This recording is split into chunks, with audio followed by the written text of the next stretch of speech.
দেখি তুই চেয়ার টান দিয়ে আগে। আসসালামু আলাইকুম, ভালো আছেন সবাই? আমরা নতুন প্ল্যাটফর্মে আজকের ক্লাস হবে। ফ্যান লাগবে না, ফ্যান ফ্যান সাউন্ড হবে, ফ্যান সাউন্ড হবে। ফ্যান অফ করে দাও, ফ্যান অফ করে দাও।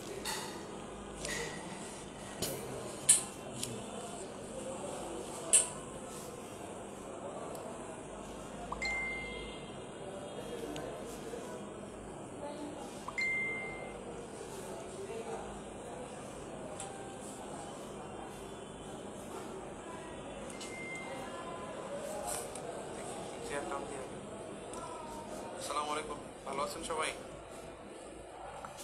নতুন প্ল্যাটফর্মে ক্লাস হবে।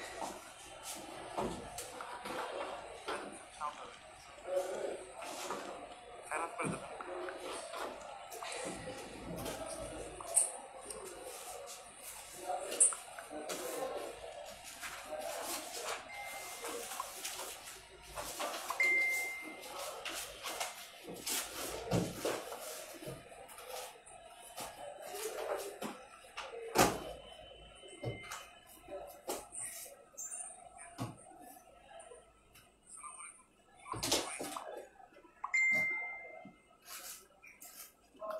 আসছেন সবাই?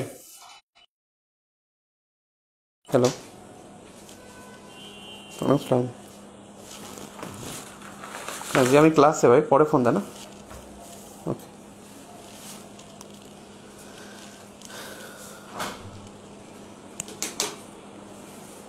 আসছেন সবাই? ওকে, থ্যাংক ইউ। আমাদের আজকে নবম শ্রেণীর ক্লাস আমরা শুরু করব।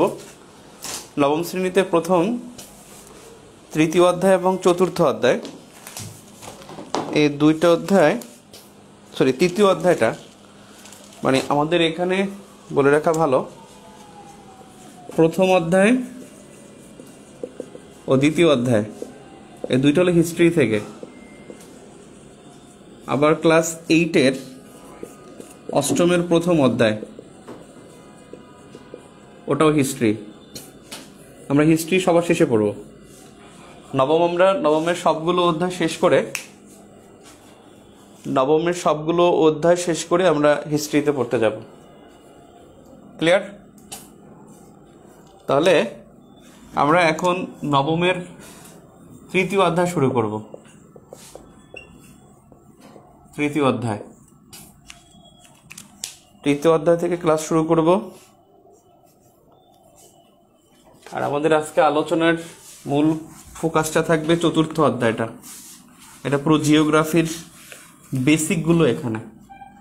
জিওগ্রাফি আমাদের যে নবম ভূগোলের যে আমাদের সিলেবাস আছে, সিলেবাসের মধ্যে প্রথম অধ্যায়টাই আমাদের চতুর্থ অধ্যায় আলোচনার অনেক অংশ এখানে আছে।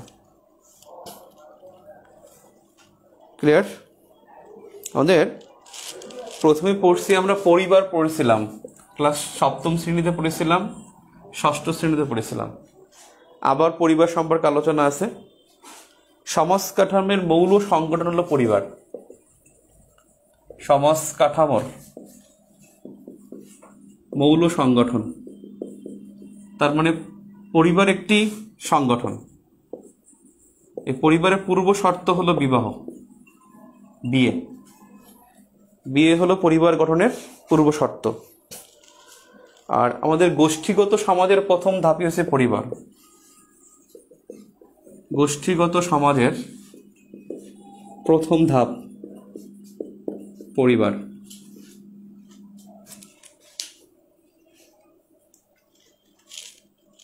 এই পরিবার বিভিন্ন ধরনের আছে।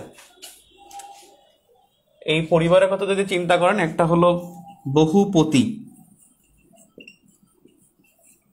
আর একটা হলো বহুপত্নী। অনেকভাবে ভাগ করা যায়, বহুপত্নী পরিবার এবং বহুপতি পরিবার। বহুপতি পরিবার হলো এক স্ত্রীর একাধিক স্বামী। একাধিক স্বামী হলে সেটা হবে বহুপতি। এই বহুপতি সমাজের উদাহরণ বলা যায় ভারতের টোডা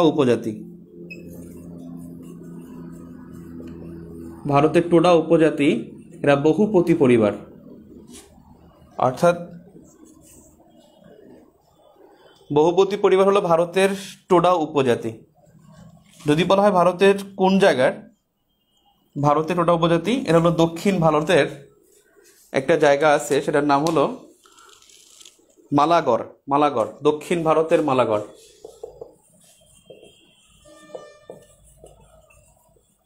মালাগড় অঞ্চল, দক্ষিণ ভারতের মালাগড় অঞ্চলে বহুপতি সমাজ দেখা যায় বা বহুপতি পরিবার দেখা যায়। বহুপতি পরিবার হলো একাধিক স্বামী থাকে, স্ত্রী একজন, আর বহুপত্নী এ হলো একাধিক স্ত্রী থাকে, একাধিক স্ত্রী।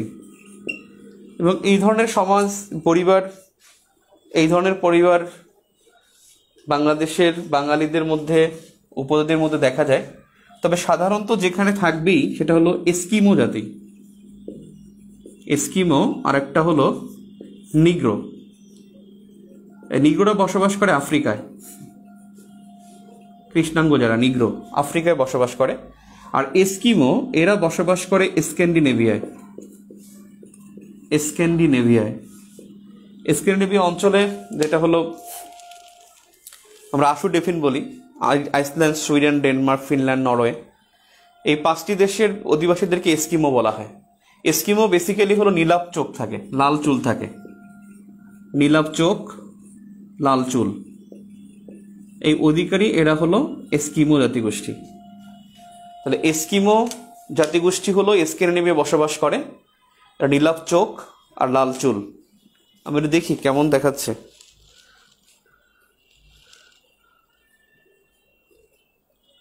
ভিডিও কি ঝাপসা আসতেছে, ব্লার হচ্ছে নাকি, ক্লিয়ার না অনেকে বলতেছে?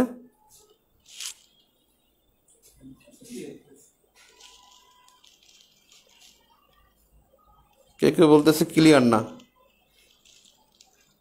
নতুন প্ল্যাটফর্ম বুঝেন নাই?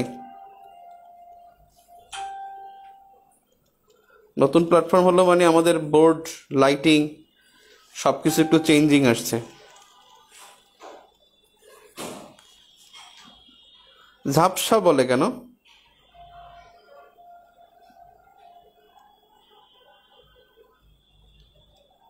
আল্লাহ রে, এত কষ্ট করলাম আজকে, লাইট আনলাম,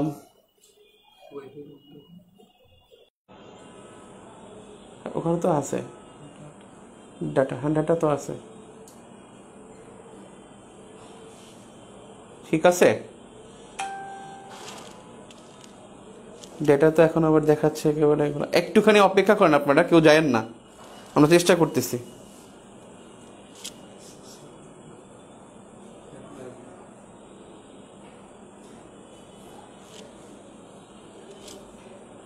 মাঝে মাঝে ব্লার হচ্ছে।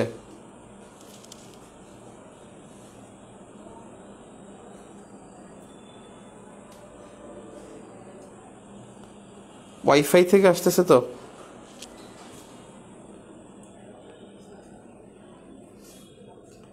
আচ্ছা দেখি, এই নারায়ণ না, নারায়ণ না, ওকে ওকে।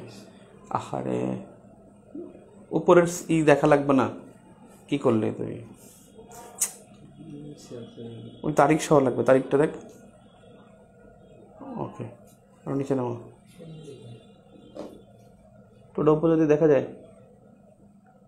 আরে একটু অপেক্ষা করেন, আমরা নতুন সেট আপ আনছি তো, লাইট আনছি আমরা, তারপরে নতুন স্ট্যান্ড আনছি, বোর্ড, স্টিল বোর্ড লাগাইছি একেবারে, হ্যাঁ, ফিক্সড বোর্ড।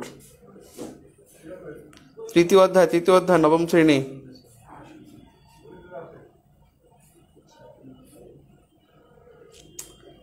তারিখ দেখা যায়, বোর্ড দেখা যায় পুরোটা। একটু অপেক্ষা করেন, আপনারা যায়েন না। নিচের দিকে লাইট কম,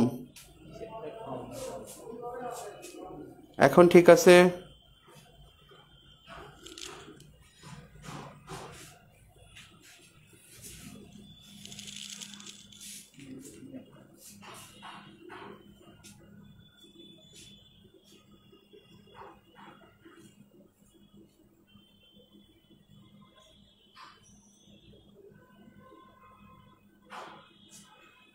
ওকে,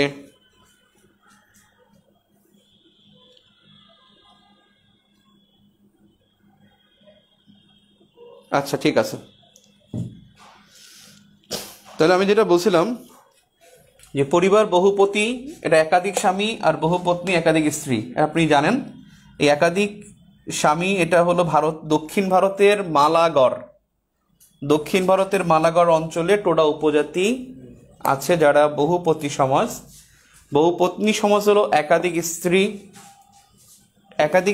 এখানে যে একেবারে সাধারণ যে নিয়ম, সচরাচর যেখানে নিয়ম আছে, সচরাচর যে নিয়ম সেটা হলো, তুই বরিশালে সাইফুলকে ফোন দিত, আমার ফোন দিতেছে। সচরাচর যে নিয়ম সেটা হলো, তৃতীয় অধ্যায় কি সৌরজগৎ, এই বইটা দিত, প্রথম দুইটা ইতিহাস না, দশম বাংলাদেশ ও বিশ্ব পরিচয়। আমার কাছে 14 এডিশন না, এটা আমার কাছে আছে 2014 এডিশন, 2014 এডিশন।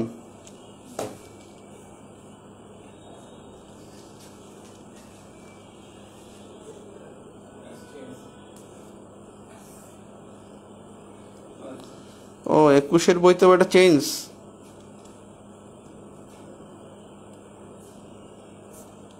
আল্লাহ আল্লাহ, আমার কাছে 17 দেখছিলাম, আবার এখানে পিছনেরটা কি দেয়া, আরে আল্লাহ, আর উপরও শিক্ষাবর্ষ দেয়া, ব্যাক পেজ 2 পাশে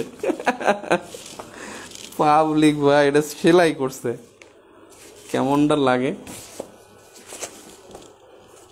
1 মিনিট, 2013 শিক্ষাবর্ষ থেকে এখানে কাভার চেঞ্জ করা, বুঝছেন।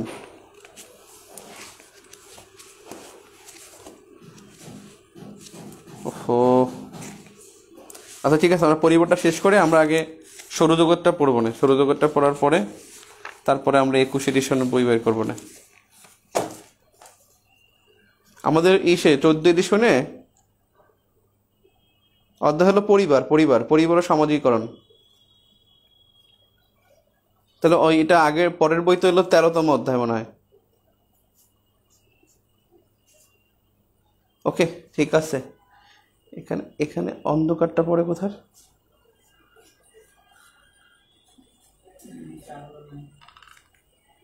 দেখো আমার আলো পড়তেছে, এখানে কি আমার আলো পড়ে? আচ্ছা আচ্ছা,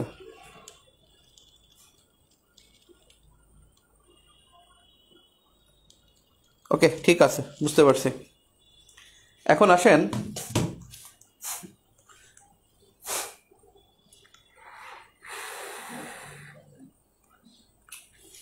এরপরে পরিবারের অন্যান্য বিষয়।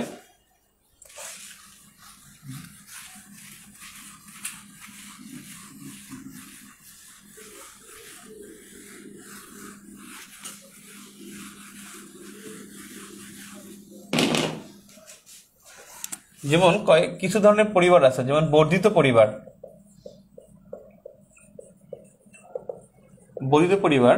অর্থাৎ 3 পুরুষের বসবাস। 3 পুরুষ মানে অর্থাৎ দাদা, বাবা, ছেলে, 3 পুরুষের পরিবার হলো বর্ধিত পরিবার। এরপরে অনুলোম পরিবার।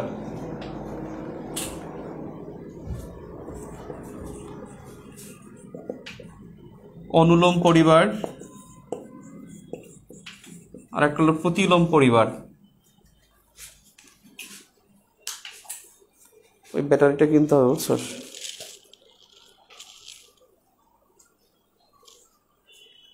অনুলোম, এই দুইটা হলো বিবাহ ভিত্তিক পরিবার।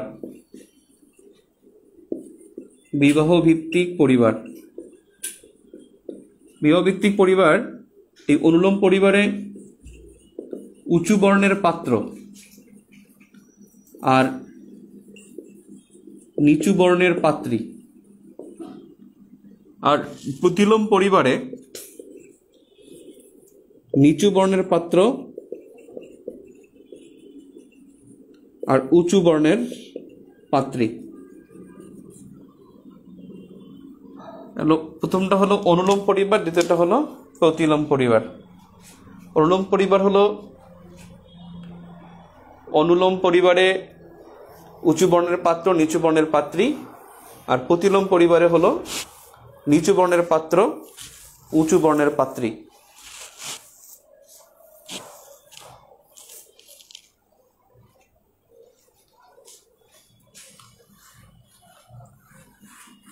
পরিবার সম্পর্কে আমরা ক্লাস 7-এ যেটা পড়ছি তার অ্যাডভান্স লেভেলের এর বাইরে পরিবার থেকে আর আলোচনা নাই। ক্লাস 7-এ যে পরিবারটা আমরা পড়ছি সেটাই আছে, এর বাইরে আর সামাজিকরণ পরিবার ওটার অ্যাডভান্স লেভেলে যতটুকু ছিল ততটুকু আমি আলোচনা করছি। এই বইতে আছে অনেক, যেগুলো আমরা সবই পড়েছি। আমাদের এখন যে দরকার সেটা হলো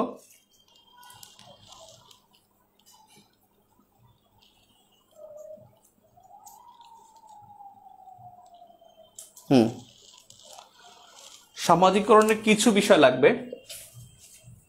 সামাজিকীকরণ, এখানে কয়েকটা বিষয় দরকার আছে। টেবিলটা ধাক্কা দেয়, টেবিল ধাক্কা দেয়, ওখানে বারবার আলো পড়ে তো একটা সমস্যা।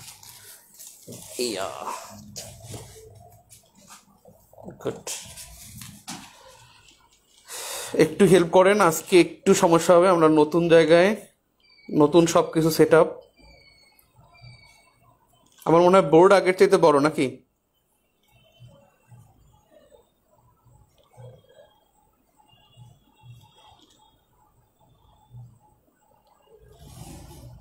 বর্ণ বলতে মানে আর্থিক অবস্থার কথা বলছে।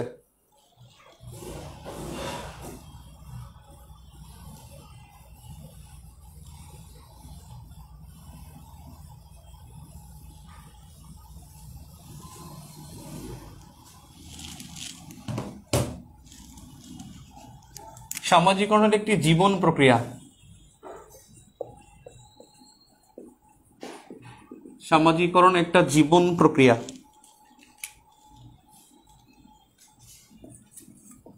আচরণগত পারস্পরিক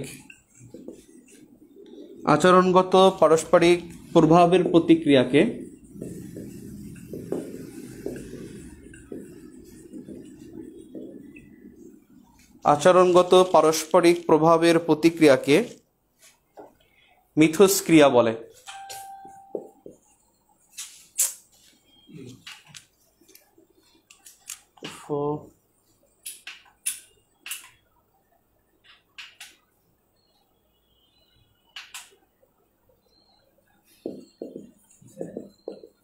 মিথস্ক্রিয়া মানে হলো ইন্টারঅ্যাকশন।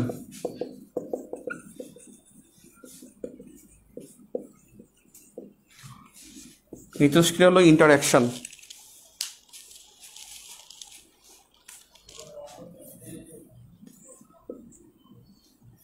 আচরণগত পারস্পরিক প্রভাবের প্রতিক্রিয়াকে মিথস্ক্রিয়া বলে। মানুষের সমাজ জীবনের মূল বিষয়। মিথস্ক্রিয়া হলো মানুষের সমাজ জীবনের মূল বিষয়।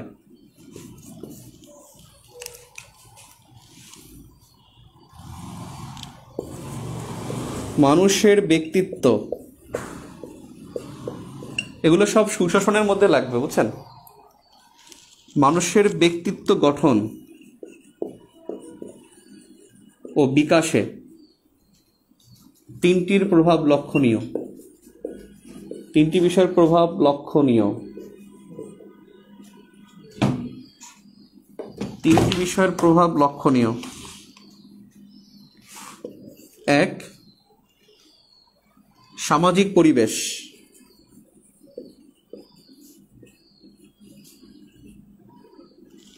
দুই, সমাজ জীবন।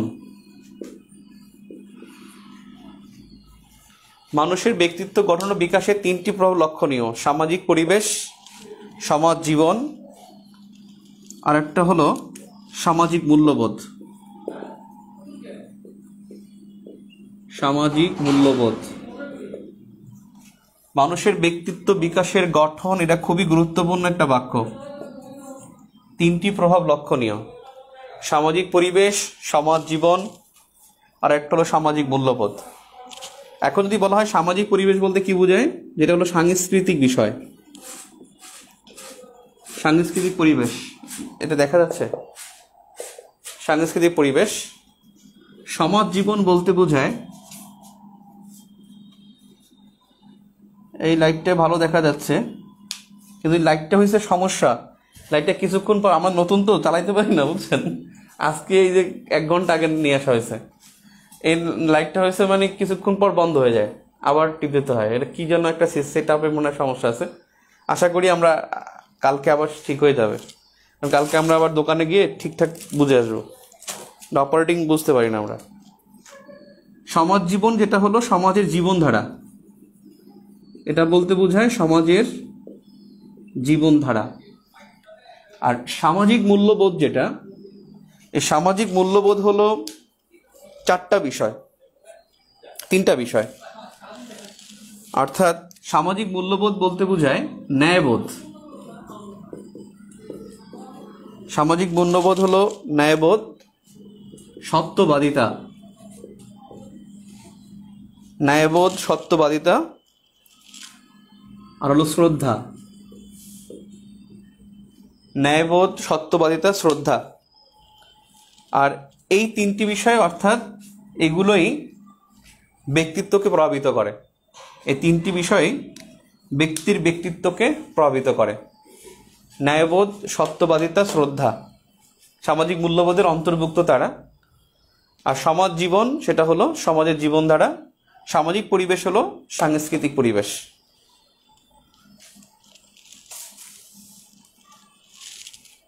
এখন যদি বলে সাংস্কৃতিক পরিবেশ কি নিয়ে গঠিত, এই সাংস্কৃতিক পরিবেশ সবাই গঠিত হলো আচার আচরণ নিয়ে। ঘর বাড়ি এটাও সাংস্কৃতিক পরিবেশ, আচার আচরণ, আচার। তারপর হলো ভাষা বিজ্ঞান, ভাষা, আচার, ভাষা, ঘর বাড়ি, এগুলো সামাজিক পরিবেশের অন্তর্ভুক্ত।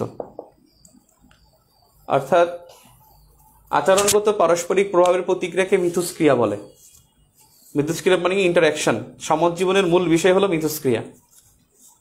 ইন্টারাকশন বা মিথস্ক্রিয়া হলো মানুষের সমাজ জীবনের মূল বিষয়। মানুষের ব্যক্তিত্ব গঠন ও বিকাশে 3টি বিষয়ের উপর নির্ভরশীল: সামাজিক পরিবেশ, সমাজ জীবন, সামাজিক মূল্যবোধ।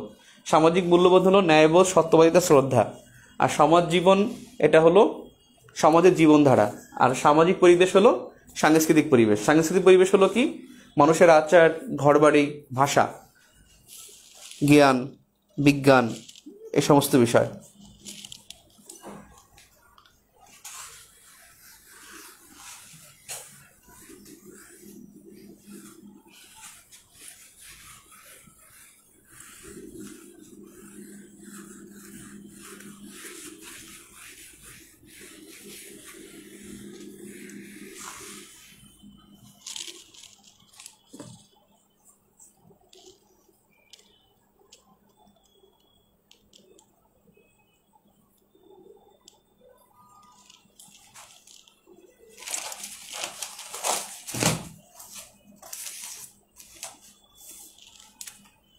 এবারে সৌরজগৎ।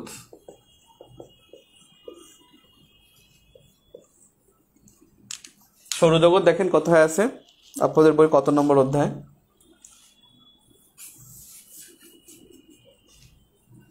সৌরজগতে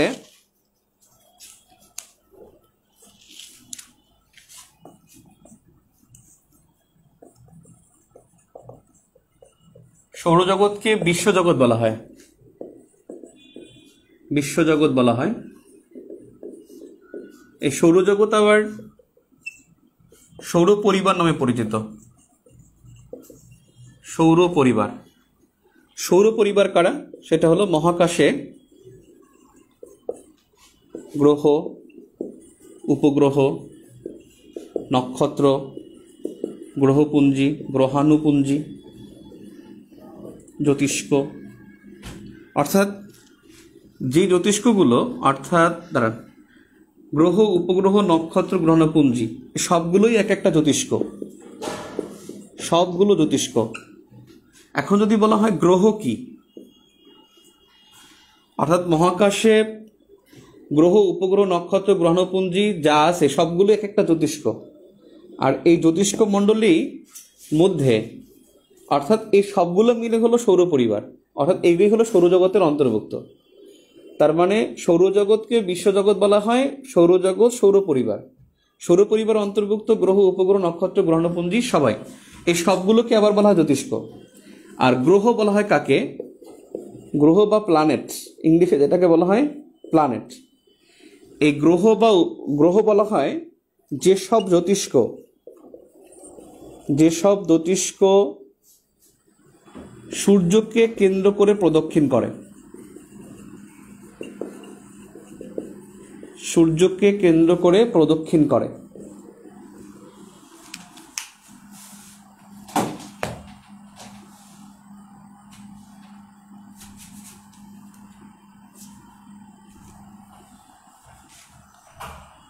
রেজাউর রহমান, বোরিং ক্লাস, এগুলো বোরিংই, কিছু করার নেই।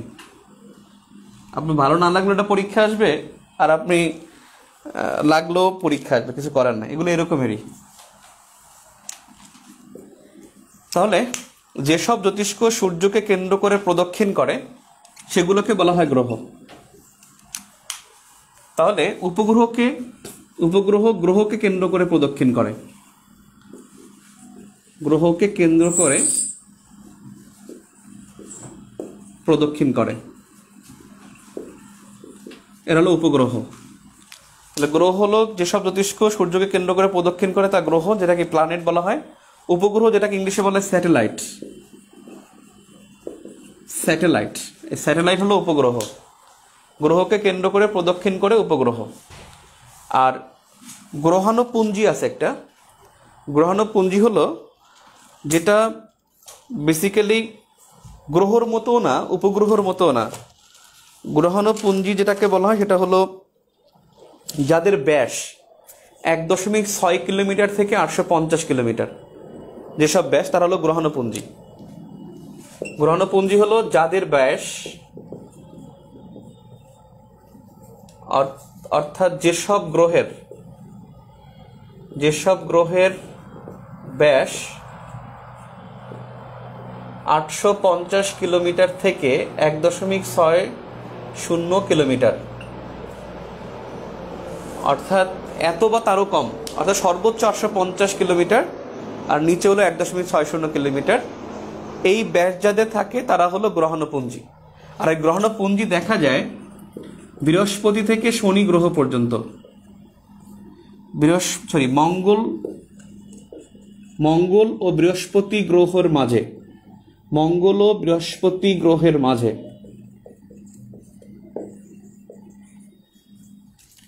গ্রহাণুপুঞ্জি যেটাকে বলা হয় মঙ্গল, যেটা হলো ব্যাস হবে 850 থেকে 1.60 কিলোমিটার, এবং গ্রহাণুপুঞ্জি হলো মঙ্গল এবং বৃহস্পতি গ্রহের মাঝে থাকে।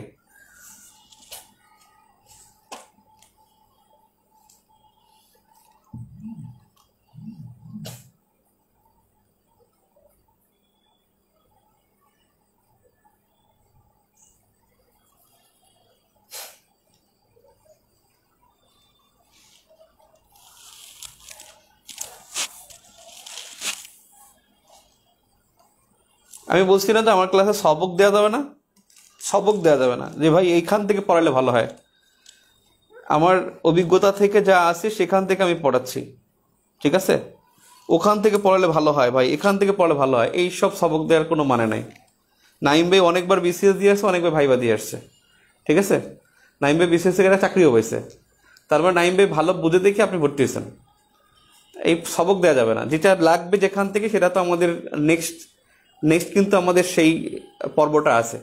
এই পর্বটা আমরা এভাবে শেষ করি, কারণ আমরা দেখছি টেক্সট বুক থেকে কোশ্চেন হয়, টেক্সট বুক সেন্টেন্স উঠাই দেয়, সেক্ষেত্রে টেক্সট বুকগুলো আমরা বাদ দেবো না। আমরা 9 10 ভূগোল বইও পড়বো, যখন আমরা ভূগোল চ্যাপ্টারে যাবো তখন 9 10 ভূগোল বই পড়বো। প্লিজ সবক দেওয়া যাবে না কোনোভাবেই।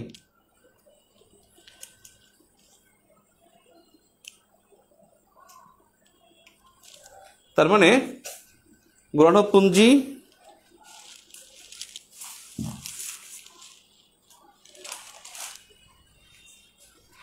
এখন দেখেন সৌরজগৎকে গেল, আমরা এখন সূর্য দেখি। হোয়াট ইজ সূর্য?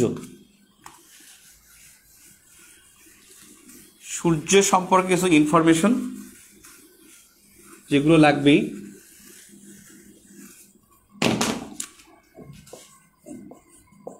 শর্টফট করবেন না, সময় অনেক আছে, শর্টফট করা যাবে না। এখন ইন্টারন্যাশনাল পড়তে হবে, এখন বাংলাদেশ পড়তে হবে, হিউজ সময় আছে, হিউজ। আস্তে আস্তে আগান।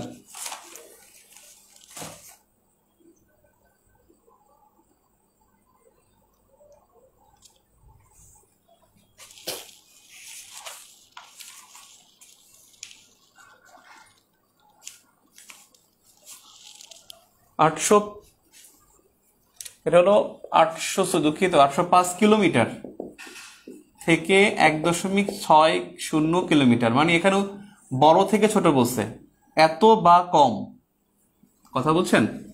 805 কিলোমিটার থেকে 1.60 কিলোমিটার বা কম, এত বা কম, অর্থাৎ বেশি থেকে কম বলছে।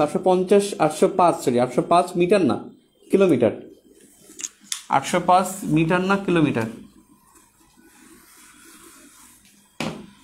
এবার দেখেন সূর্য,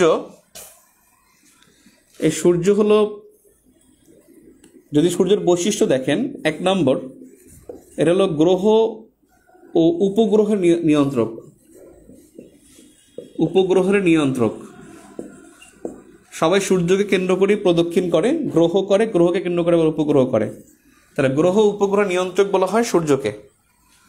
এটা হলো উজ্জ্বল নক্ষত্র, সূর্য হলো উজ্জ্বল নক্ষত্র। এই সূর্যের কোনো তরল বা কঠিন পদার্থ নাই, তরল বা কঠিন পদার্থ নাই, সূর্যের কোনো কঠিন বা তরল পদার্থ নাই। এই সূর্যের উপরিভাগের তাপমাত্রা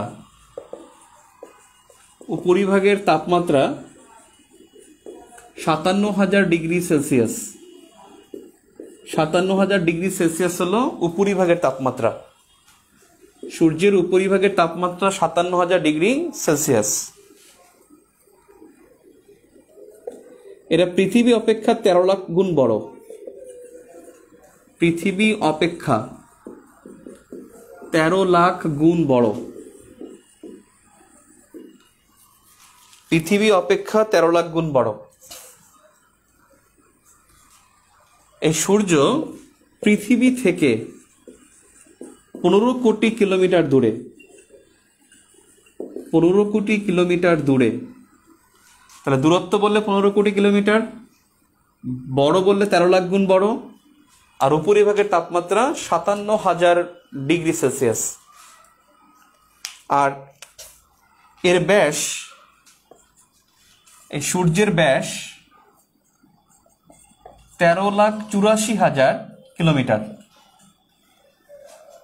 13,84,000 কিলোমিটার হলো ব্যাস, যেখানে পৃথিবীর ব্যাস হলো 752 বা 749, দুই দিকে, পূর্ব পশ্চিমে একটু বেশি আর উত্তর দক্ষিণে একটু কম। সেখানে এটার ব্যাস হলো 13,84,000 কিলোমিটার। এই সূর্যের কিছু গ্যাস আছে। সূর্যের গ্যাস বললে এর 55% হাইড্রোজেন।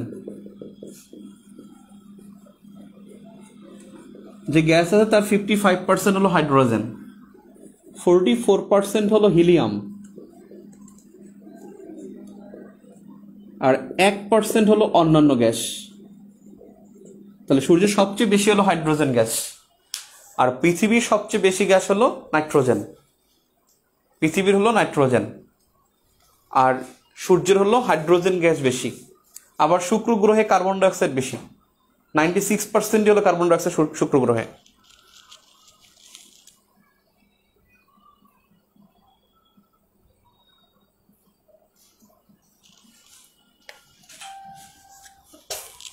তাহলে ক্লিয়ার? তাহলে সূর্য সম্পর্কে যে কটা ইনফরমেশন পাইলাম সেটা হলো সূর্যের উপরিভাগের তাপমাত্রা হলো 57,000 ডিগ্রি সেলসিয়াস। সূর্য হলো 13 লাখ গুণ বড় পৃথিবী থেকে। পৃথিবী থেকে দূরত্ব হলো 15 কোটি কিলোমিটার। 13,84,000 কিলোমিটার হলো সূর্যের ব্যাস। ব্যাস তো বুঝি, এই যে এই যে এখান থেকে এখানে বৃত্তের সর্বোচ্চ যেই এই যে ব্যাস, এই সর্বোচ্চ ব্যাস হলো 13,84,000 কিলোমিটার। আর সূর্য এটা হলো গ্রহ উপগ্রহ নিয়ন্ত্রক। আর এই সূর্য এখানে 55% হাইড্রোজেন, 44% হিলিয়াম, আর 1% হলো অন্যান্য গ্যাস। আর যেখানে বলছিলাম যে পৃথিবী সবচেয়ে বেশি হলো নাইট্রোজেন।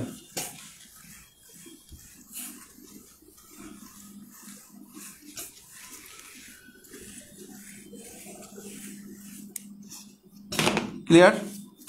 এখন দেখেন কিছু টার্ম আছে যেটাকে বলা হয় সৌর কলঙ্ক বা সান স্পট। সৌর কলঙ্ক বা সান স্পট। সান স্পট বলা হয় সূর্যের মাঝে মাঝে মাঝে যে কালো দাগ দেখা যায়। সূর্যের মধ্যে মাঝে মাঝে যে কালো দাগ দেখা যায়, এটাকে বলা হয় সানস্পট।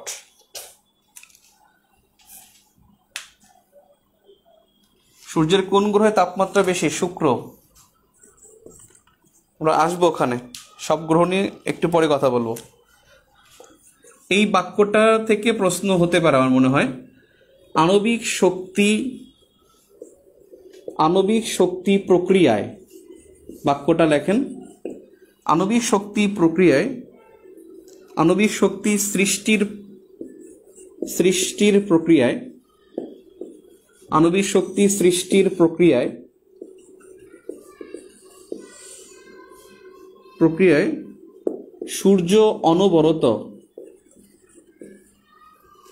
সূর্য অনবরত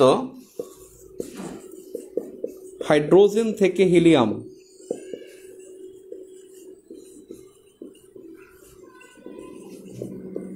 এবং হিলিয়াম থেকে শক্তি তৈরি হচ্ছে। আণবিক শক্তি সৃষ্টির প্রক্রিয়ায় সূর্য অনবরত হাইড্রোজেন থেকে হিলিয়াম এবং হিলিয়াম থেকে শক্তি তৈরি হচ্ছে। তারপরে শক্তি তৈরি হচ্ছে আণবিক শক্তি সৃষ্টির প্রক্রিয়ায়। এই আণবিক শক্তি সৃষ্টির প্রক্রিয়ায় হাইড্রোজেন থেকে হিলিয়াম এবং হিলিয়াম থেকে শক্তি তৈরি হচ্ছে। তার মানে প্রক্রিয়া বলে আণবিক শক্তি, আর সর্বশেষ এখানে শক্তি তৈরি হয় হিলিয়াম। এখানে কিন্তু হাইড্রোজেন থেকে হয় হিলিয়াম।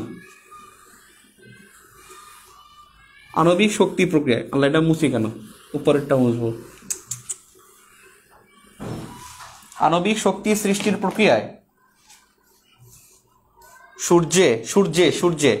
সূর্যে অনবরত হাইড্রোজেন থেকে হিলিয়াম এবং হিলিয়াম থেকে শক্তি তৈরি হচ্ছে। নেট কোনো সমস্যা? আটকে যাচ্ছে?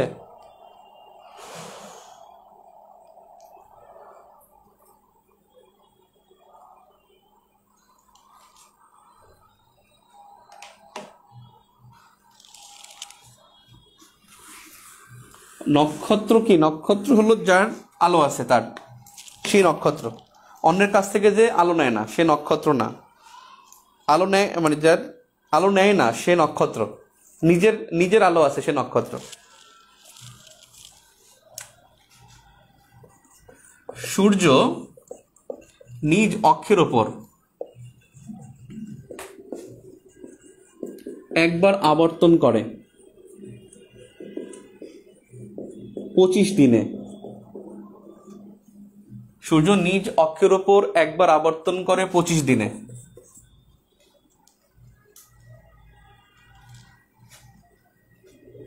আপন বা নিজ, সূর্য নিজ গ্যালাক্সির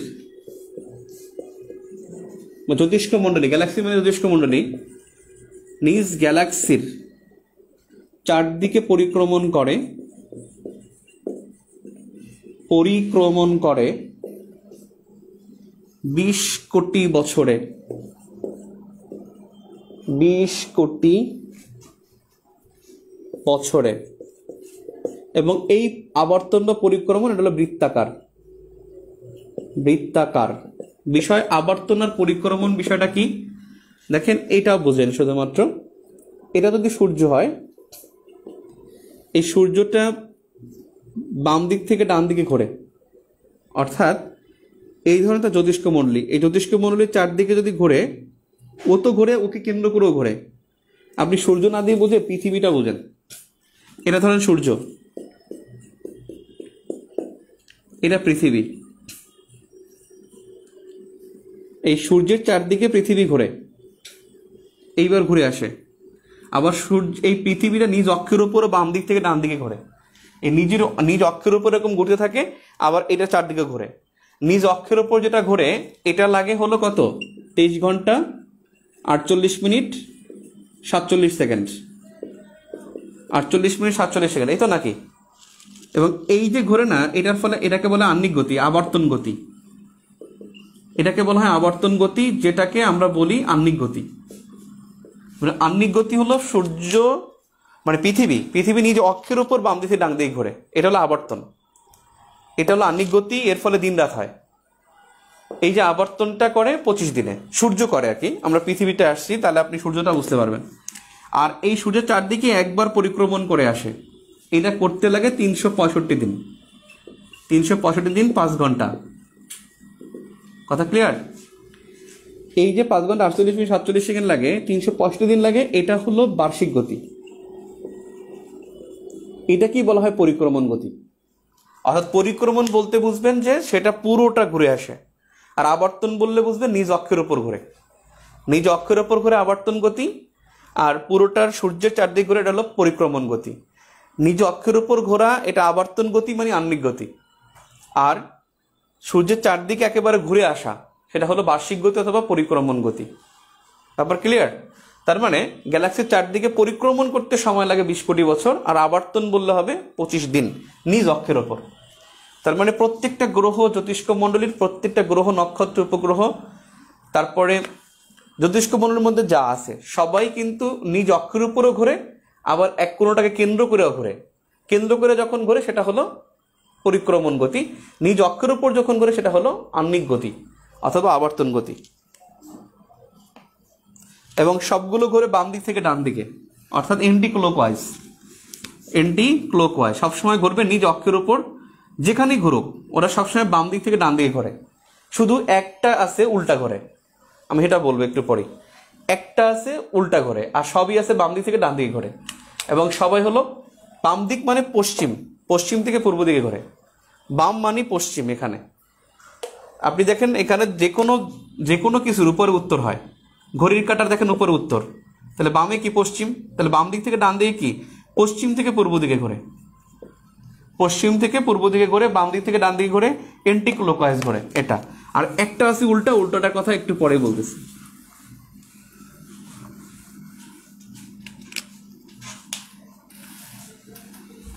সূর্য নিজ অক্ষের উপর ঘোরে, আর এই যে গ্যালাক্সির চারদিকে ঘোরে, পুরো গ্যালাক্সিটার চারদিকে ঘোরে। গ্যালাক্সিও তাকে ঘোরে, সেও গ্যালাক্সিকে কেন্দ্র করে ঘোরে। এবং সূর্যের তো ব্যাস বেশি না, এই জন্য ওর ঘুরে আসতে সময় লাগে এবং ওর ধীর গতিতে ঘোরে। এবারে দেখেন, আমরা গ্রহ সংজ্ঞা পড়েছি। এই গ্রহ অথবা প্ল্যানেট, গ্রহ অথবা প্ল্যানেট, এই সৌরজগতের গ্রহ হল 8টি। সৌরজগতের গ্রহ 8টি। সৌরজগতের গ্রহ 8টি। এখন দেখেন, এটা হলো সূর্য, এটা সূর্য। এটা হলো বুধ।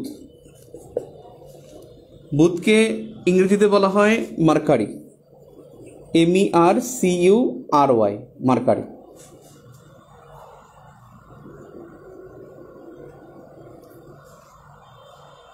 এটা হলো শুক্র। এই শুক্রকে বলা হয় ভেনাস, VENUS, ভেনাস।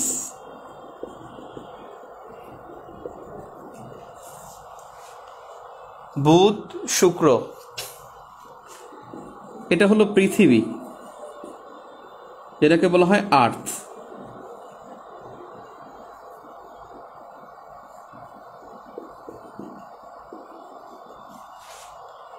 হবে তো? এটা হলো মঙ্গল, মঙ্গলকে বলা হয় মার্স।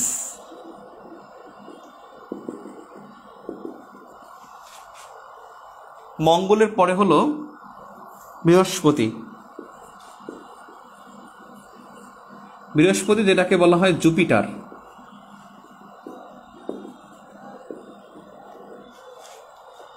বৃহস্পতির পরে যেটা হলো সেটা হলো শনি, শনিকে বলা হয় স্যাটার্ন, SATURN, স্যাটার্ন। শনির পরে যেটা সেটাকে বলা হয় ইউরেনাস,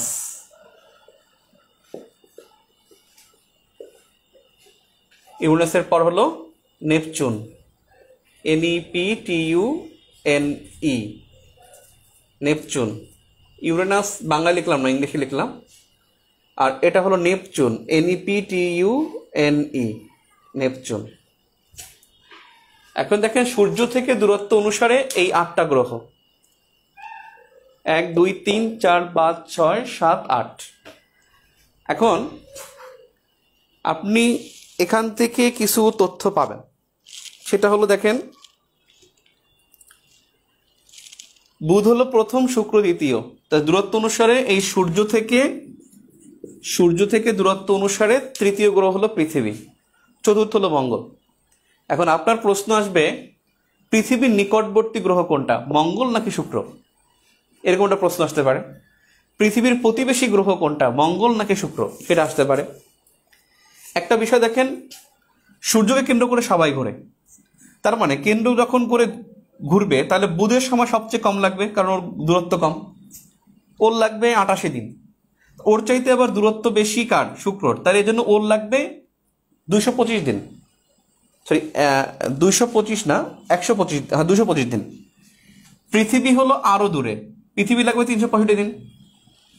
মঙ্গল তো আরো দূরে, তাহলে মঙ্গলের আরো বেশি লাগবে। এবং সবচাইতে বেশি সময় লাগবে নেপচুনের। এই সূর্যকে প্রদক্ষিণ করতে নেপচুনের লাগবে 165 বছর, এইটাই সবচেয়ে বেশি লাগবে। তাহলে সূর্যকে প্রদক্ষিণ করতে বা পরিক্রমণ করতে সবচেয়ে বেশি যার লাগবে সেটা হলো নেপচুনের 165 বছর। আর সবচেয়ে কম লাগবে বুধের, সেটা হলো 88 দিন।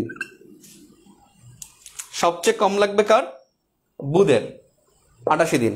আর শুক্রের লাগবে 125 দিন, সরি 225 দিন। পৃথিবীর লাগবে 365 দিন, পৃথিবীর লাগবে 365 দিন। আর মঙ্গলের লাগবে 687 দিন। দেখা যায় রে, মঙ্গলের লাগবে 687 দিন। আর বৃহস্পতির লাগবে 12 বছর, সরি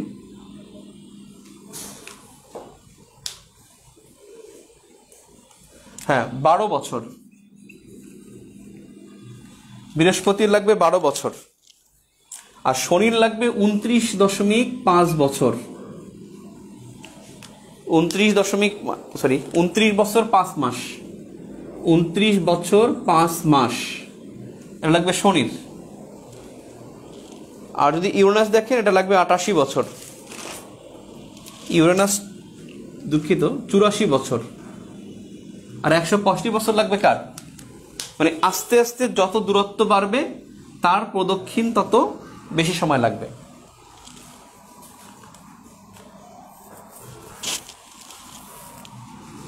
একজন বলছেন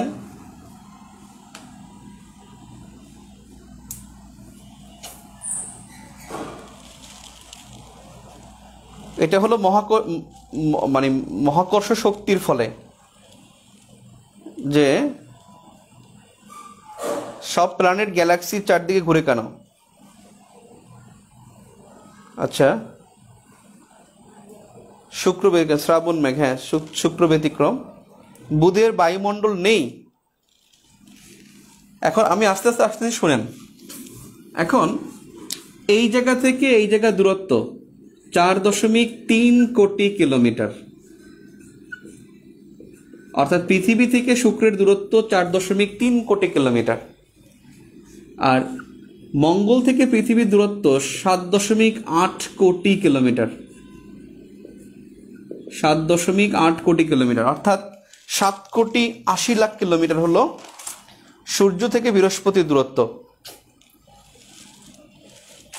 7.8 কোটি কিলোমিটার, অর্থাৎ 4,30,00,000 বছর হলো শুক্রের সাথে দূরত্ব। এখন দেখেন, তাহলে পৃথিবীর নিকটতম গ্রহ কোনটা? শুক্র। শুক্র হলো পৃথিবীর নিকটতম গ্রহ, আর পৃথিবী হলো সূর্য থেকে তৃতীয় গ্রহ। কিন্তু মঙ্গল হলো প্রতিবেশী গ্রহ। মঙ্গল প্রতিবেশী গ্রহ। এখানে একটা কারণ আছে। কারণটা হলো যে সবগুলো ঘুরে কি বাম দিক থেকে ডান দিকে, কিন্তু শুক্র ঘুরে ডান দিক থেকে বাম দিকে। যখন ও এদিক থেকে এদিকে ঘুরে আর এই সবগুলো যখন বাম দিক থেকে ডান দিকে ঘুরে, তখন কিন্তু শুক্র এদিকে ঘুরলে তখন ওর থেকে দূরত্ব বেড়ে যায়। পাশাপাশি কিন্তু মঙ্গলের দূরত্বটা কম হয়ে যায়, ও কিন্তু দূরে চলে যায়। ও যখন এখানে আসে কিছুটা সময়, অল্প একটু সময় তাদের সাথে মিলতে পারে, কিন্তু তারপর আবার দূরত্ব চলে যায়।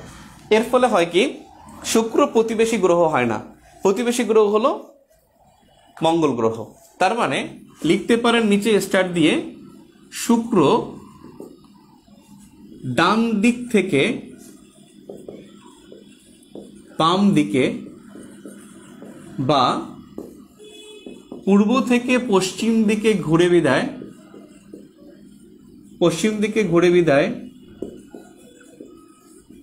শুক্র পৃথিবীর নিকটে হয়েও পৃথিবীর প্রতিবেশী গ্রহ নয়।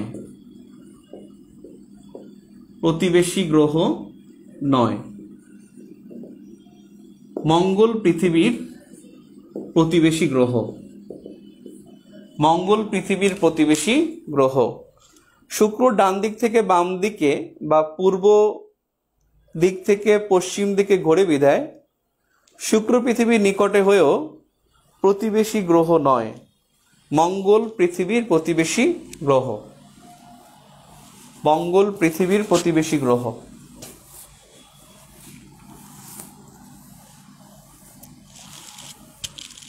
ক্লিয়ার?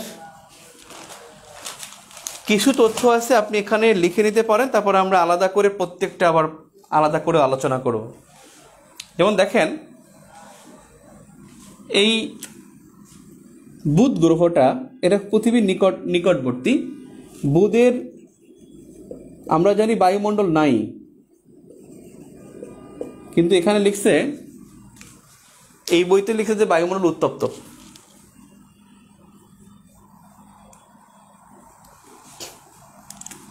কিন্তু এই বায়ুমণ্ডলটা আসলে বায়ুমণ্ডল আছে, বুধের বায়ুমণ্ডল আছে, কিন্তু বুধের বায়ুমণ্ডলটা হলো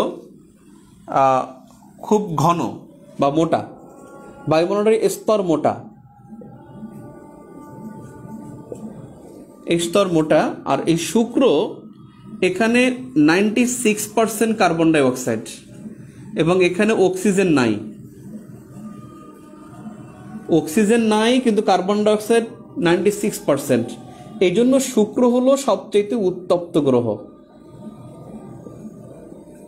বুধের বায়ুমণ্ডল তাপমাত্রা অনেক তাপমাত্রা বেশি, কিন্তু শুক্রের চাইতে বেশি না।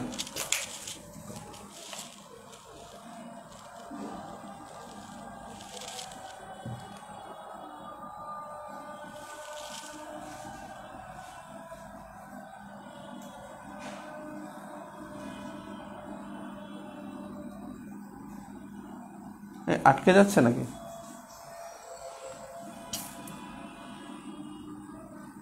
এখন দেখেন, 96% কার্বন ডাইঅক্সাইড হলো শুক্রের, আর অক্সিজেন কতটুকু? অক্সিজেন নাই। এবং এই কারণে শুক্র গ্রহটা উত্তপ্ত বেশি।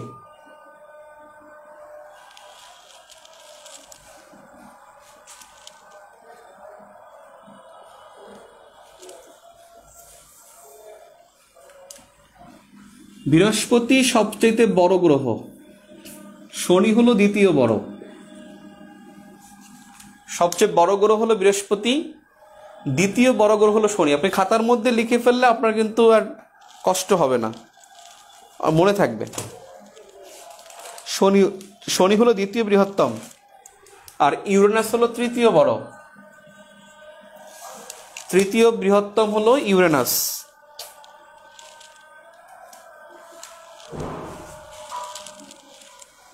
তাহলে আপনি দেখলেন সবচেয়ে উত্তপ্ত গ্রহ শুক্র, তাহলে শীতলতম গ্রহ কোনটা? সবচেয়ে শীতলতম গ্রহ হলো নেপচুন। শীতলতম, সবচেয়ে শীতলতম গ্রহ হলো নেপচুন।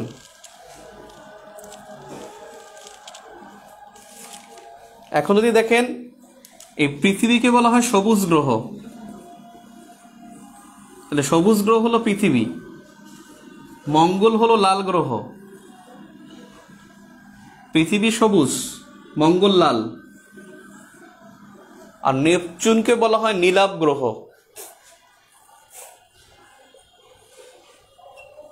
নেপচুন হলো নীলাভ গ্রহ। পৃথিবী সবুজ গ্রহ, মঙ্গল লাল গ্রহ, আর নেপচুন হলো নীলাভ গ্রহ।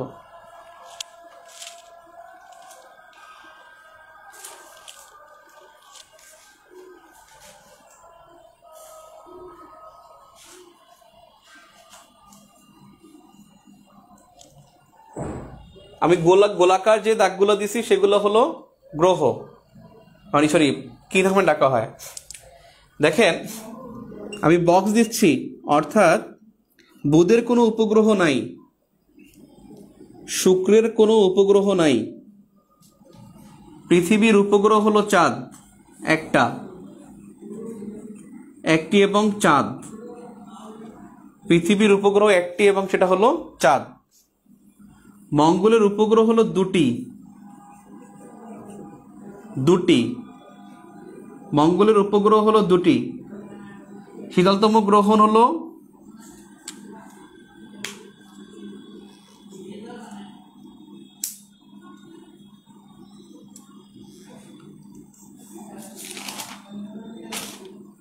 শীতলতম গ্রহ তো নেপচুন, ইউরেনাস না, নেপচুন। শীতলতম গ্রহ হলো নেপচুন। দেখেন মঙ্গলের উপগ্রহ দুটি, একটা হলো ফেবোস আর একটা হলো ডিমোস। ফেবোস ও ডিমোস,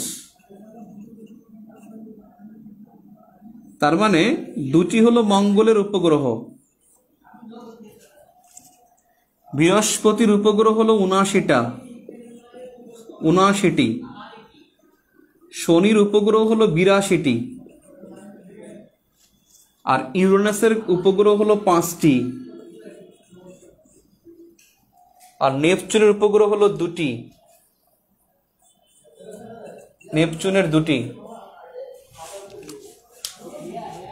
বুধের উপগ্রহ নাই, শুক্রের উপগ্রহ নাই, পৃথিবীর উপগ্রহ একটি, চাঁদ। মঙ্গলের উপগ্রহ 2টি, বৃহস্পতির উপগ্রহ 79টি।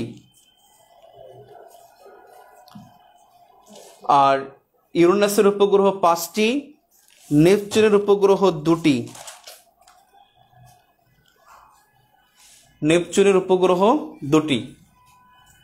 উপগ্রহের হিসাব পাইলাম, দূরত্ব পাইলাম, পরিক্রমণ পাইলাম, এবং হলো তাদেরকে কোন গ্রহ বলা হয় সেটা পাইলাম, উত্তপ্ত এবং শীতলতম গ্রহ পাইলাম।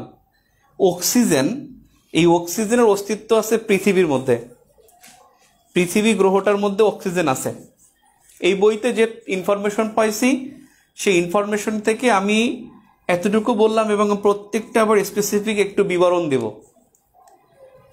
এখানে টোটাল একটা বিষয় হলো বাংলা এবং ইংলিশ নাম পাইলাম, দূরত্ব পাইলাম, বায়ুমণ্ডলের কথা চিন্তা করলে বায়ুমণ্ডলের মধ্যে দেখলাম যে শুক্র গ্রহে কার্বন ডাইঅক্সাইডের পরিমাণ সবচেয়ে বেশি 96%, আর অক্সিজেন নাই, যে কারণে তাপমাত্রা আরো বৃদ্ধি পেয়েছে।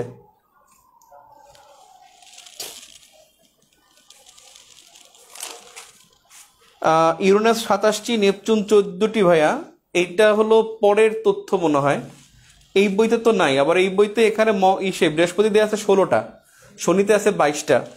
এখন চেঞ্জ হয়েছে, অনেকগুলো চেঞ্জ হয়েছে। ইউরেনাস নেপচুন নিয়ে কোশ্চেন হওয়ার কথা না, তারপর এই বইতে 5টি আর 2টি পাইছি। আমরা যদি পরে পাই কারেকশন করে নেব না, কারণ এগুলো সংখ্যা বাড়ে, কমে না, বাড়তে থাকে, আবিষ্কার হয় পরে, সেজন্য। তাহলে পৃথিবীর নিকটতম গ্রহ হলো শুক্র, আর প্রতিবেশী গ্রহ হলো মঙ্গল।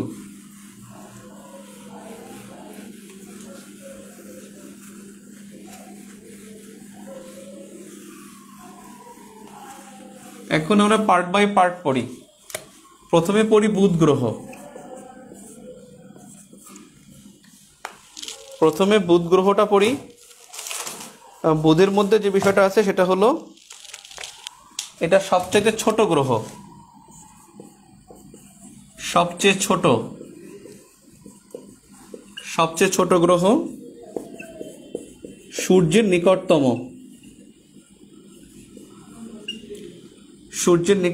সবচেয়ে ছোট। ওজন পৃথিবীর 50 ভাগের 3 ভাগ, ওজন পৃথিবীর 50 ভাগের 3 ভাগ।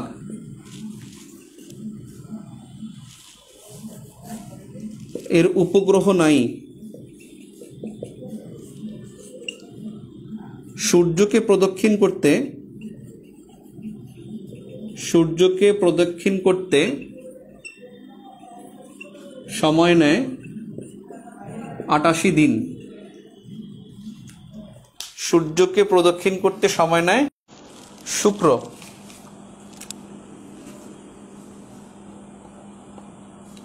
শুক্র হলো পৃথিবীর নিকটতম গ্রহ। পৃথিবীর নিকটতম গ্রহ।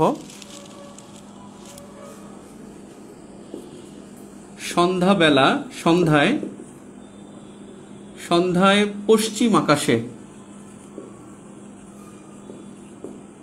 পশ্চিম আকাশে সন্ধ্যা তারা, আর সকালে পূর্ব আকাশে শুকতারা। শুক্র গ্রহ সন্ধ্যায় পশ্চিম আকাশে সন্ধ্যা তারা এবং পূর্ব আকাশে শুকতারা, মানে পৃথিবীর পূর্ব আকাশ, ওদের পূর্ব আকাশ না, পৃথিবীর পূর্ব আকাশে।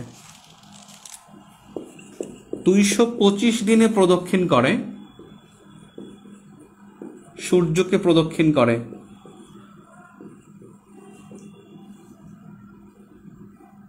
সূর্যকে প্রদক্ষিণ করে 225 দিনে।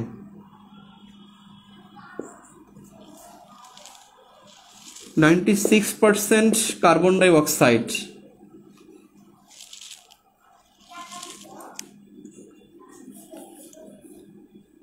অক্সিজেন নাই, 0% অক্সিজেন।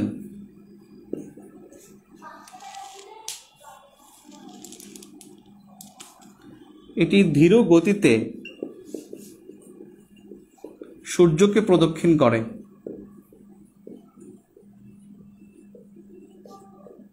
ধীর গতিতে প্রদক্ষিণ করে।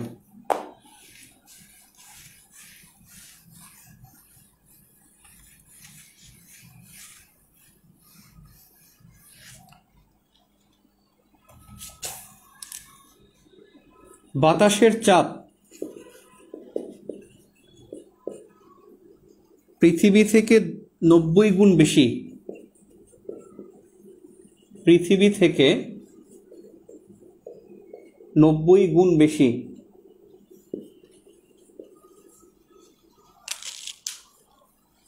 এটা খুবই একটা ব্যতিক্রম তথ্য হলো, দেখা যায় বছরে 2 বার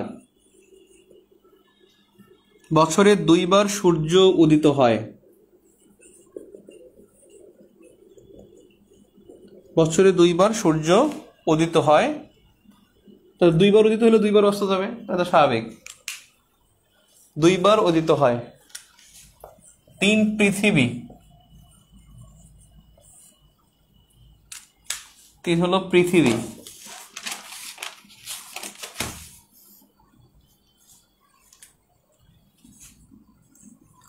এর আয়তন 51,01,0442 বর্গ কিলোমিটার।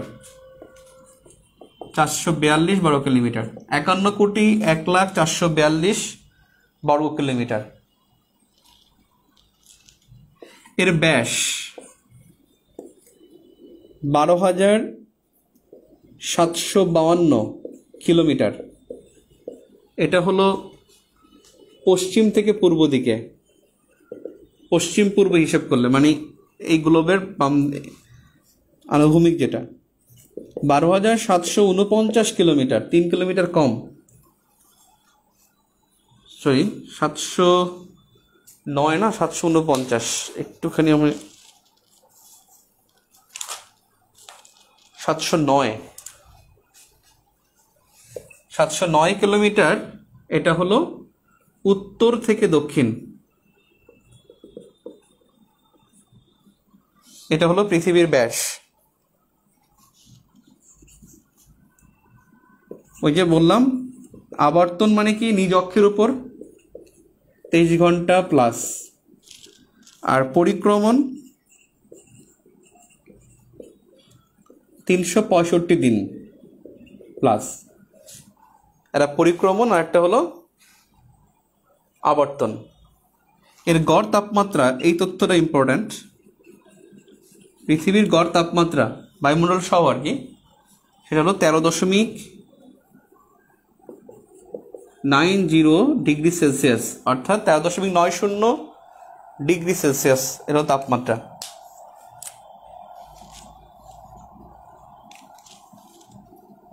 একমাত্র উপগ্রহ দেখা যায়,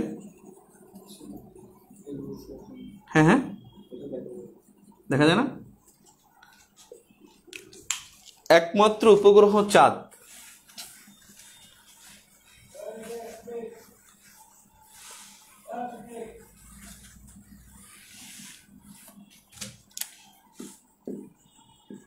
চাঁদ ও পৃথিবীর দূরত্ব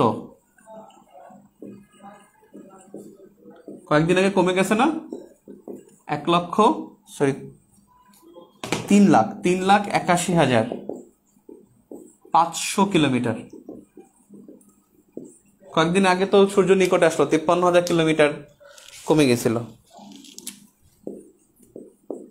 চাঁদ পৃথিবীকে কেন্দ্র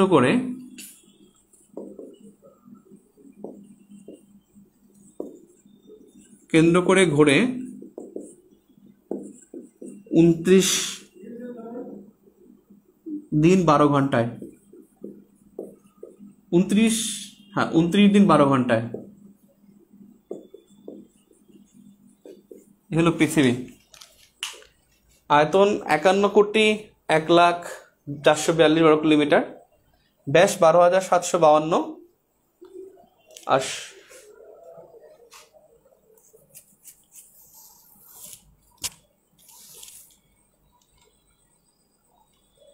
বৃহস্পতি 79 বলছি না আমি, 67 বললে তো, 79 বলছি।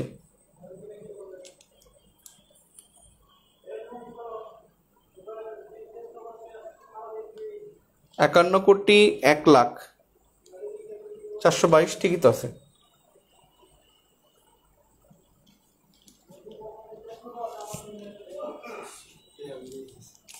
হ্যাঁ বুঝি নাই, 422,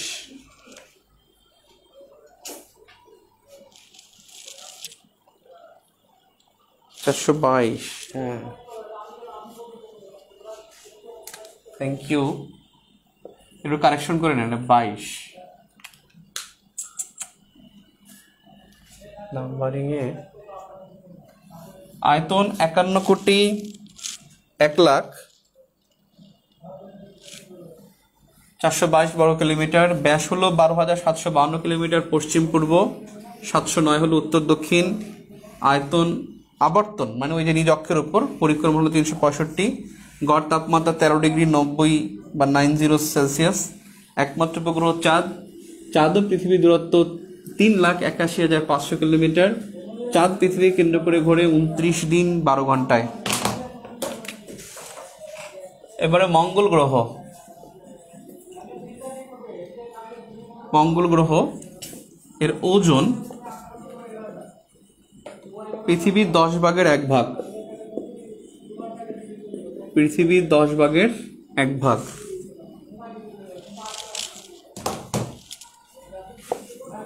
পরিক্রমণ 687 দিন। পরিক্রমণী সূর্যকে কেন্দ্র করে, যেটা চারদিকে যেটা করে। হলো উপগ্রহ 2টি, একটু আগে লিখছি। এরপরে হলো এর 3% নাইট্রোজেন, মাত্র 3% নাইট্রোজেন, আর 2% আর্গন।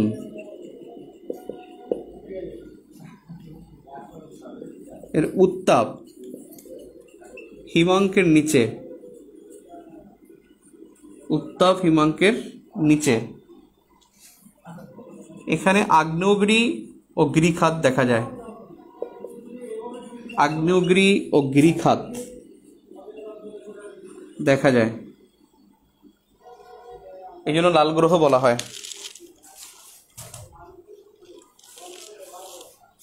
এরপরে হলো বৃহস্পতি।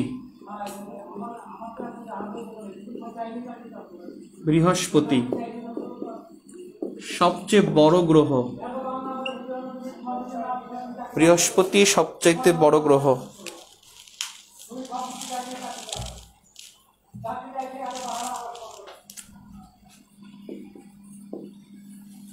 পৃথিবীর 13,000 গুণ বড়, আর ওটা ছিল 13 লাখ গুণ। 13 লাখ গুণ হলো বড় সূর্য, আর হলো 13,000। 13 লাখ বললে হবে সূর্য পৃথিবী থেকে বড়, আর পৃথিবী 13,000 গুণ বড় হলো বৃহস্পতি।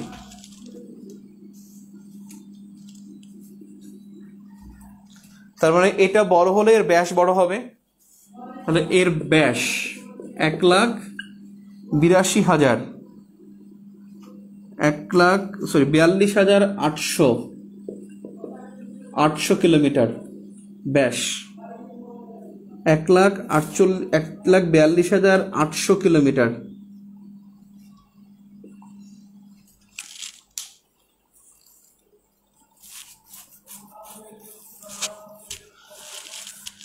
এই শুক্র আর বৃহস্পতির মধ্যে একটা মিল আছে।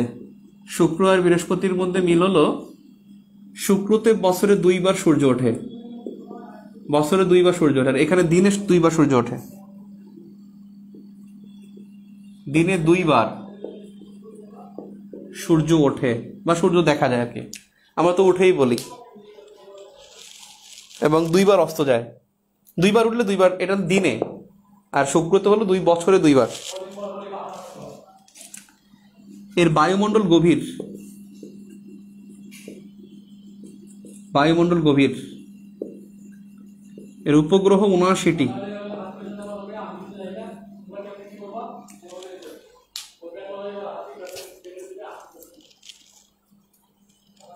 এই 79টির মধ্যে কয়েকটা উল্লেখযোগ্য লিখে নেন। লে ইউরোপা, কোশ্চেন করলে বলিস, ঠিক আছে? দেখি, লে ইউরোপা, গেনিমেড, গেনিমেড, আর একটা হলো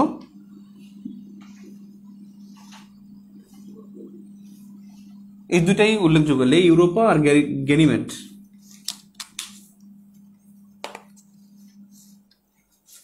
নাইট্রোজেন 3%, আর্গন হলো 2%।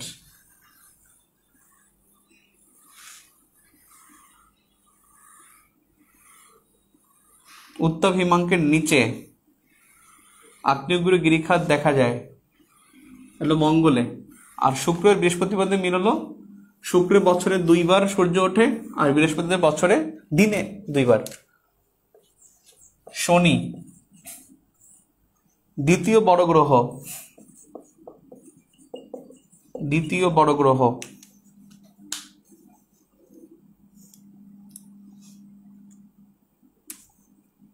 পৃথিবী থেকে 9 গুণ বড়।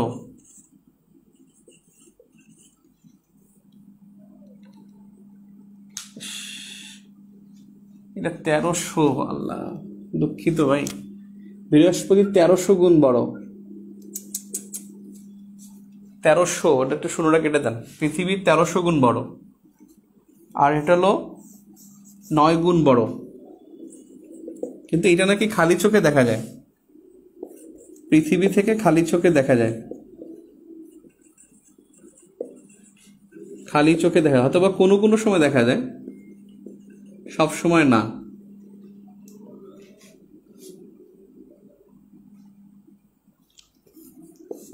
হাইড্রোজেন, হিলিয়াম, মিথেন ও অ্যামোনিয়া গ্যাস, মিথেন ও অ্যামোনিয়া গ্যাস। 82টি উপগ্রহ।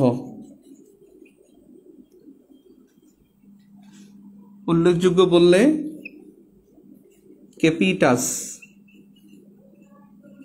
ক্যাপিটাস,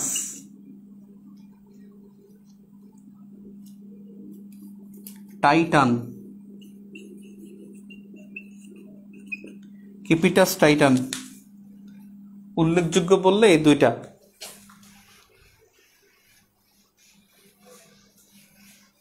ক্যাপিটাস টাইটান।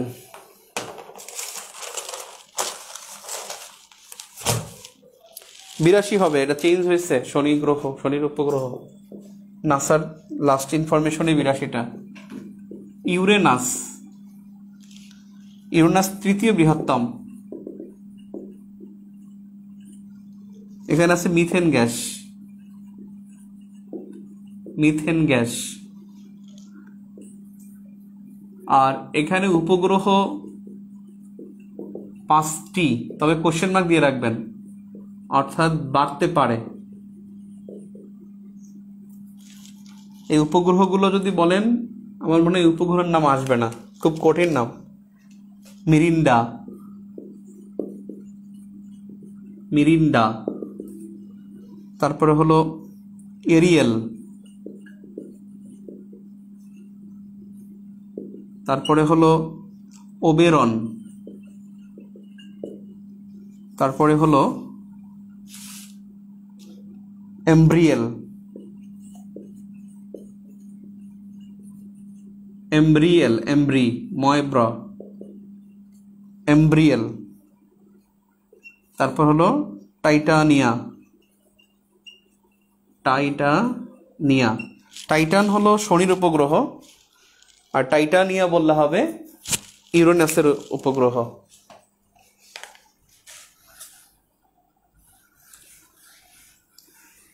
Titan, Titania. আপনাদের নেক্সট ক্লাস কিন্তু ম্যাপ সহ হবে। গ্রহরাজ হলো বৃহস্পতি, বৃহস্পতিকে বলা হয় গ্রহরাজ, বৃহস্পতি গ্রহরাজ, বড় তো এই জন্য বলা হয়। এরপরে 8 নম্বর নেপচুন। নেপচুন হলো শীতল গ্রহ, নীলাভ, নীল রঙের। এটা পরিক্রমণ সবচাইতে বেশি সময় নিয়ে পরিক্রমণ করে, 165 বছর। উপগ্রহ 2টি, কোশ্চেন মার্ক দিয়ে লেখেন, বাড়তে পারে, কোশ্চেন মার্ক, বাড়তে পারে। আর এই উপগ্রহ 2টির মধ্যে 2টা হলো ট্রাইটন ও নেরাইট, ট্রাইটন ও নেরাইট। ট্রাইডোনেরিডা আমার খুব দুঃখিত যে বইটা আমার কাছে 14 সালের বই, এটা মানে ব্যাক পেজ 2টা দিছে বুঝছেন, 2টা ব্যাক পেজ দিছে আর কি, ওরা একটা লাগাইছে মনে হয়, একটা এই পাশে দিছে, অর্থাৎ একসাথে 2টা ব্যাক পেজ দিছে, যে কারণে আমরা কনফিউজ ছিলাম। দেখি নতুন বই আনবো। আর হলো যে বিষয়টা হলো, আমরা আপনাদের আজকে পড়লে মাথা ঘুরে যাবে, আজকে আর না, তবে নেক্সট ক্লাস ইনশাল্লাহ বুধবার, কালকে মঙ্গলবার, কালকে কিন্তু পরীক্ষা 8ম শ্রেণী। আর আপনাদের যে 1 মার্চ থেকে 10 এপ্রিল যে পরীক্ষাটা ছিল, 17 এপ্রিল পর্যন্ত পরীক্ষা ছিল, পরীক্ষাটা আমরা কালকের নোটিশ দিয়ে জানাবো, এবং আমাদের পিডিএফ দেবো একটা, আমি যেটা রেডি করছি ওইটার উপরে আমি পরীক্ষা নেবো, কারণ আপনারা অনেকে নোট করতে পারেন নাই, অনেকে নোট পাঠাইছেন ভাই, দুনিয়া সব লেখা রাখছেন, রংপুরে কারফিউ দিচ্ছে, এগুলো পরীক্ষা হবো, জীবন আসবে না। আমি আপনাদের শর্ট করে দিচ্ছি, হয়তো 5-7 পৃষ্ঠা, এই শর্ট করে দেওয়ার পরে ওটার পরীক্ষা হয়তো শুক্রবার নেব ইনশাল্লাহ, শুক্রবার ওই আপনাদের 1 মার্চ থেকে 17 এপ্রিল। আর কালকে পরীক্ষা হলো 8ম শ্রেণী ক্লাস গ্রুপই আছে, অ্যানাউন্সমেন্টে দেওয়া আছে, আপনারা বারবার খুঁজেন। আপনি একটা কাজ করবেন, এমডি নাহিম হোসেন আছে না, আপনি যে কটা ঈদের পর ক্লাস তা তো করছেন, এই যে আয়শা সিদ্দিক আইডি থেকে এমডি নাহিম হোসেন আইডিতে ক্লিক করবেন, ক্লিক করলে দেখবেন তার পোস্ট এবং ভিডিওগুলো চলে আসবে, ওখান থেকে দেখবেন যে ঈদের আগে 8ম শ্রেণী নিয়ে ক্লাস হয়েছে, তার মানে ওই ক্লাসগুলো পড়লেই হবে 2য় অধ্যায় থেকে। আর আপনি যখন অ্যানাউন্সমেন্টে যাবেন ওখানেও সব ভিডিওগুলো দেয়া আছে, কথা বলছেন, অ্যানাউন্সমেন্টে গেলে ওখানে ভিডিওগুলো সব দেয়া আছে। আর 30 দিনের মধ্যে ভিডিওটা ডিলিট হয়ে যায়, কিন্তু যে অ্যাডমিন সে দেখতে পারে, আমি দেখতে পারতেছি, আপনাদেরকে আমি শেয়ার দিয়ে আপনি 8ম শ্রেণীটা ভালো করে পড়েন, 9ম শ্রেণী পড়েন, তারপর আমি ওগুলো লিঙ্ক একবারে করে দেবো। আমার ওটা হলো আবার ওটা আবার একটা সিস্টেম আছে, সিস্টেমটা হলো যে মানে আপনার লিঙ্ক কপি করলেই হবে না, আলাদা আলাদা কপি করতে হবে, একসাথে দিলে আবার হয়ে যায়, মানে আমি ওটা পারি না আর কি, সমস্যা হয়। তার মানে আপনি অ্যানাউন্সমেন্টে সব ভিডিওগুলো দেওয়া আছে 8ম শ্রেণীর, এরপরে হলো আপনি 8ম শ্রেণী ছাড়াও আমার এমডি নাইম হোসেন আইডিতে ক্লিক করলে দেখবেন তার পোস্টগুলো আসবে, ওখানে দেখবেন ভিডিওগুলো দেওয়া আছে, অর্থাৎ এপ্রিলের শেষের দিকে আর মে মাসে। তো ক্লাস 8-এর ভিডিওগুলো দেখে পরীক্ষা দিবেন আগামীকালকে ইনশাল্লাহ, আগামীকালকে 10:30টায় 30 নম্বরের পরীক্ষা হবে ইনশাল্লাহ। আর আপনাদের পিডিএফ দেওয়ার পরে আমি 1 মার্চ থেকে 17 এপ্রিলের পরীক্ষা নেব, ঠিক আছে? আজকে এ পর্যন্তই। কি কোনো কোশ্চেন আছে রে? কোশ্চেন? পত্রিকার পরীক্ষা শনিবারে দেওয়া যায় না? শনিবারে কেন? শনিবারে দেয়া যায়, সমস্যা নেই, দেয়া যায়।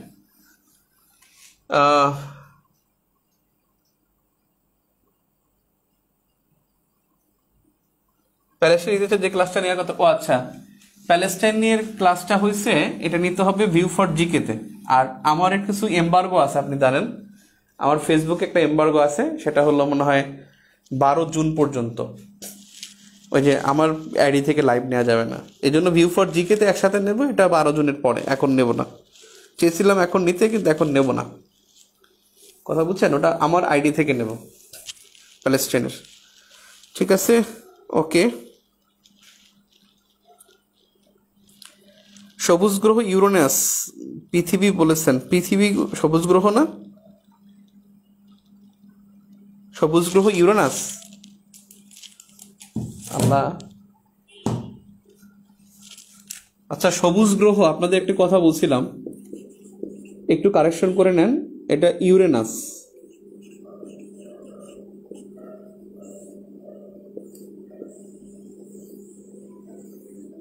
ইউরেনাস, হ্যাঁ ইউরেনাস, পৃথিবী না, সবুজ পৃথিবী, কিন্তু পৃথিবী সবুজ গ্রহ না।